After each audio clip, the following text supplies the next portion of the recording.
સિદ્ધ યાત્રાધામ ડાકોરમાં ₹70 કરોડના ખર્ચે બનાવવામાં આવેલા ફ્લાયઓવર બ્રિજની હાલત દયનીય બની।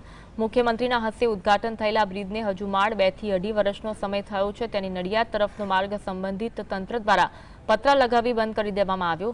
ફ્લાયઓવર રાજ્યના ધોરીમાર્ગ આણંદ, સેવાલિયા, ગોધરા અને ગોધરા નડિયાદ માર્ગને જોડવા તેમજ ડાકોરમાં ટ્રાફિકની સમસ્યા હલ કરવા માટે બનાવવામાં આવ્યો હતો, પરંતુ ટેકનિકલ ખામી હોય કે ભ્રષ્ટાચારનો મામલો આ બ્રિજ ઘણા સમયથી વિવાદોમાં રહ્યો છે। હાલમાં ડાકોરથી આણંદ અને નડિયાદ જવાનો રૂટ બંધ કરી દેવાયો છે। ઓમરેટ જતો હતો મને એમ કે રસ્તો ચાલુ હશે પણ રસ્તો બંધ છે, એટલે હવે મારે સમય પણ બગડશે અને બધું સેટિંગ કરીને પાછું જઈને પછી મારે જવું પડશે। મારો સમય ખૂબ બગડી જશે આમાં અને લેટ પડી છે જુદો પાછો। બેબીને કોલેજ મૂકવા જતો હતો પણ આડે પતરા મૂકી દીધો છે, ખબર નહીં શું થયું પણ કંઈક તો ફોલ્ટ છે બ્રિજમાં। પાછું વળી જઈશ, નીચેથી મૂકી આવીશ, ઉપરથી તો જવાય એવું છે નહીં, એટલે પાછો જઈશ। હવે નીચેથી જઈશ ને, હવે ખબર નહીં શું તકલીફ છે બ્રિજમાં।